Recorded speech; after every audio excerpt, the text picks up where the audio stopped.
தமிழ்நாட்டில் முதல் நாளில் 22 பேர் வேட்புமனுக்களை தாக்கல் செய்துள்ளனர். காலை 11 மணி முதல் மாலை 3 மணி வரை வேட்புமனுக்களை அளிக்கலாம் என்று தெரிவிக்கப்பட்ட நிலையில் முதல் நாளில் 22 பேர் வேட்புமனு தாக்கல் செய்துள்ளனர்.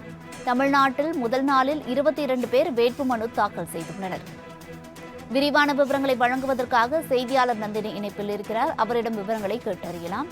நந்தினி, வணக்கம். இது குறித்தான விவரங்களை பதிவு பண்ணுங்க. வணக்கம். தமிழகம் முழுவதும் முதல் நாளில் 22 பேர் வேட்புமனு தாக்கல் செய்திருக்கிறார்கள்.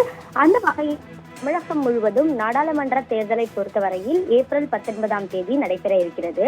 வேட்புமனு தாக்கல் நேற்று தொடங்கி இருக்கக்கூடிய நிலையில் வரக்கூடிய 27ஆம் தேதி வரை வேட்புமனு தாக்கல் செய்யலாம் என தேர்தல் ஆணையம் சார்பில் அறிவிப்பு என்பது வெளியிடப்பட்டிருக்கிறது. இந்த நிலையில்தான் வேட்புமனு தாக்கல் தொடங்கிய நேற்று ஒரே நாளில் தமிழகம் முழுவதும் 22 பேர் வேட்புமனுக்களை தாக்கல் செய்திருப்பதாக தேர்தல் ஆணையம் சார்பில் தற்போது அறிவிப்பு என்பது வெளியிடப்பட்டிருக்கிறது.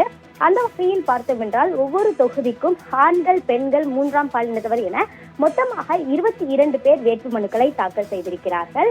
அந்த வகையில் நாடாளுமன்ற தேர்தலுக்கான ஏற்பாடுகள் என்பது தீவிரமாக மேற்கொள்ளப்பட்டு வருகிறது.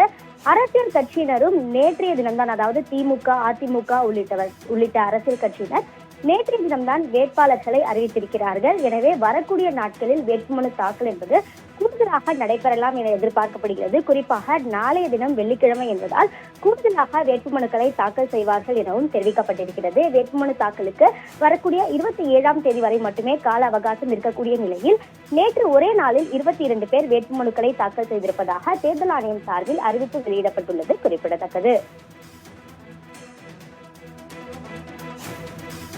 நந்தினி, விவரங்களுக்கு நன்றி.